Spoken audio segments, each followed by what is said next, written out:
वापस वेलकम है आप सभी का।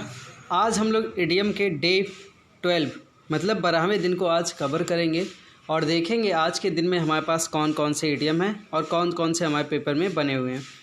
जैसा कि आज हम लोगों ने 11 दिन के इडियम को कवर कर लिया, आज 12वें दिन का इडियम की बात हो रही है। उम्मीद करते हैं कि आप सारे लोग उस इडियम को पढ़ रहे होंगे और डेली बेसिस पे याद कर रहे होंगे। देखिए, अगर डेली काम ख़त्म कर ले रहे होंगे तब तो बहुत ही बेहतर है, वरना फिर प्रॉब्लम बढ़ जाएगी। ठीक है, आपके मन में ये भी सवाल आ रहा होगा कि सर याद करते हैं भूल जाते हैं। कोई बात नहीं, भूलना फिर याद करना फिर भूलना फिर याद करना ये तो चलता रहेगा। ठीक है, लेकिन ये रहेगा कि जो चीज़ें आपने पढ़ ली हैं वो चीज़ें आपको याद रहेंगी। आज फिर पढ़ेंगे, कल फिर पढ़ेंगे, परसों फिर पढ़ेंगे, तो आज नहीं तो कल वो याद हो जाएगा। लेकिन करते करते रहने से याद होगा। ये कहिए कि आज पढ़ा कल याद भूल गया तो फिर आप नहीं पढ़ेंगे क्योंकि याद नहीं होता है, ये ठीक नहीं है। ठीक है, तो चलिए ज्ञान की बातें आपको मिलती रहेंगी। और आइए आज के पहले आज के पहले इडियम पे देखिए। पहला इडियम आज का है हश मनी। ठीक है, हश मनी। अब इसमें देखिए, पहले इसका मनी का मतलब तो आपको पता है, इस हश का HUSH। ठीक है, HUSH इसका मतलब क्या होता है? इस चीज़ की मीनिंग जब आप खोजेंगे तो इसका मतलब होता है शांति या फिर खामोशी। ठीक है, हश का मतलब क्या होता है? शांति या फिर खामोशी।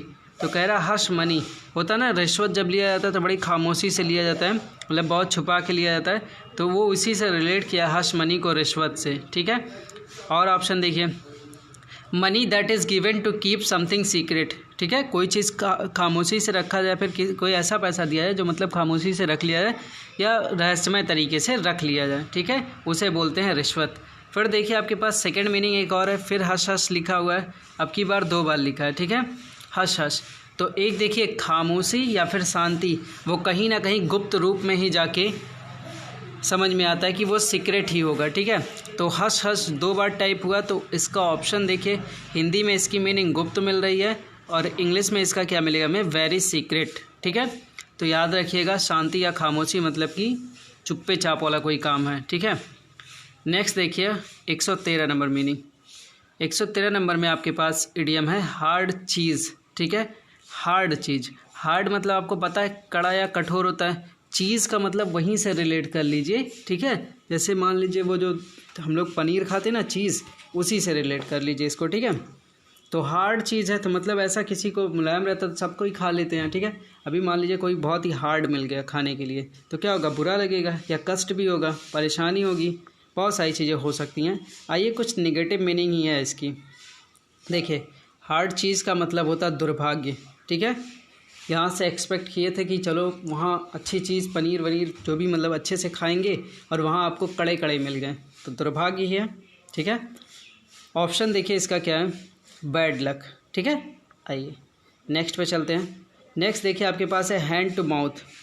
हैंड टू माउथ, जब हम लोग देखते हैं हैंड टू माउथ, जैसे बहुत गरीब लोग होते हैं, कुछ लोग है तो सारे लोग ही गरीब, लेकिन जैसे कुछ अति गरीब होते हैं, वो सारे लोग जब खाने के लिए गुजर बसर करते हैं तो ऐसे हाथ, किसी से कुछ कहते हैं तो ऐसे मुंह की तरफ अपना हाथ करते हैं, तो वही हैंड टू माउथ की बात हो रही है। तो हैंड टू माउथ का मतलब होता है गुजर बसर करना, और वो भी मुश्किल में। ठीक है, आइए देखिए, having only just enough money to live. आप इसको ये याद रखिए, मुश्किल से गुजर बसर करना मतलब मुश्किल से जीवन यापन करना। ठीक है, नेक्स्ट इडियम आपके पास है हैंड टू हैंड। इस इडियम को वैसे रिलेट करिए हाथ में हाथ। ठीक है, तो मतलब कि साथ साथ मिलके चलना, हैंड टू हैंड बोलते नहीं, हैंड टू हैंड, तो वैसे ये हैंड इन हैंड है। ठीक है, हैंड इन हैंड। ठीक, तो इसका मतलब क्या होता है? हाथ में हाथ होना मतलब साथ साथ में चलना या साथ साथ में रहना। देखिए, साथ साथ मिलकर कोई काम करना, यहाँ पे आपको मीनिंग मिल गया, साथ साथ में मिलकर कोई काम करना। ठीक है, आइए ऑप्शन देखिए, 2 people or things that are very closely connected or related. ठीक है, ऑप्शन क्या पूरा हमें मिल जा रहा है? 2 people or things that are very closely connected or related. ठीक है, आइए फिर देखिएगा नेक्स्ट आपके पास इडियम है 116 नंबर पे लिखा है हुए एंड क्राई। ठीक है, हुए का मतलब पहले जान लीजिए, इसका मतलब होता है विविध रंग। ठीक है, बहुत सारे जो रंग होते हैं उसे हुए बोलते हैं। ठीक है, हुए एंड क्राई। क्राई मतलब आपको पता है चिल्लाना, तो बहुत अधिक रंग और फिर चिल्लाना, ऐसा कुछ मीनिंग हो रहा है ना। वैसे चिल्लाना ही सीधा इसका रिलेट किया है, चीख या पुकार। ठीक है, तो क्राई को ही पूरे इडियम को ध्यान रखिए और क्राई वाले मीनिंग से इसको रिलेट करके चल जाइए, ठीक है।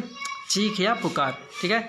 ऑप्शन देखिए, नॉइजी एक्साइटमेंट, ठीक है। ऑप्शन क्या आपको दे रहा है, नॉइजी एक्साइटमेंट, ठीक है। और लेते चलते आगे, लिखा है हैव गट समबडीज नंबर, ठीक है। किसी का नंबर होना, ऐसा बोल सकते हैं, किसी का नंबर होना, किसी की संख्या होना। तो देखिए, किसी के इरादे को भांपना, अगर आप किसी के नंबर को जान जा रहे हैं मतलब कि किसी के इरादे को जान जा रहे हैं, वो रिलेट कर रहा है उससे, ठीक है। कह रहा है किसी के इरादे को भांप लेना, हैव समबडीज नंबर। ऑप्शन देखिए इसका, टू अंडरस्टैंड समवन, ठीक है। नेक्स्ट आपके पास है हैंग फायर। हैंग फायर देखिए इडियम है, लिखा है हैंग फायर, तो इसकी सारी मीनिंग आपको क्लियर है कि हैंग फायर। अब इसको देखिए कैसे इन्होंने क्या लिखा हुआ है, इसकी हिंदी याद करिएगा। हैंग फायर का मतलब होता है विलम्ब होना, ठीक है। होता नहीं है, बहुत सारे लोग कहते हैं कि मतलब कि बहुत देर हो रही है, बोलते नहीं है, आम बोलचाल की भाषा में बहुत ज़्यादा फायर हो रहे हैं, मतलब बहुत ज़्यादा गुस्सा हो रहे हैं। तो गुस्सा तभी होने का काम होता है ना जब कोई बहुत ज़्यादा लेट करता है, ठीक है।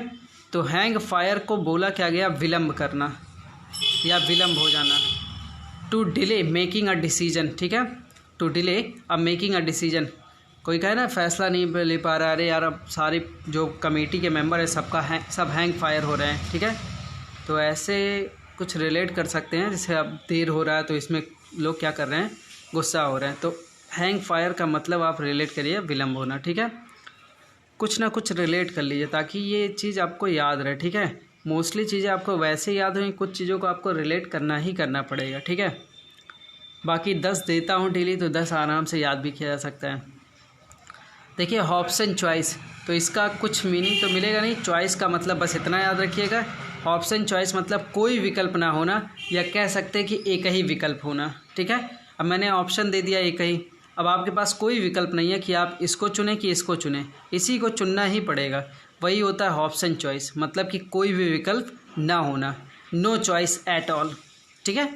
लास्ट इडियम आज का, हैव द एज, ठीक है। एज कई लोग बोलते हैं, तो एज भी बोलते हैं, तो दोनों जैसा आप बोलते होंगे वैसा लिख भी लीजिएगा, ठीक है। हैव द एज, ठीक है, इसका मतलब होता है, एज का मतलब होता है किनारा, ठीक है। जैसे होता नहीं किनारा, एज है किनारा, ठीक है।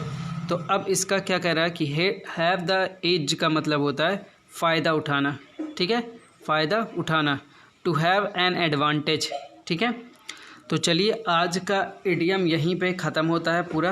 आज हम लोगों ने डे 12 कवर कर लिया है, और डेली टू डेली आप याद करिए ताकि ये चीज़ें आपके लिए आसान होती चली जाएँ, ठीक है। ओके।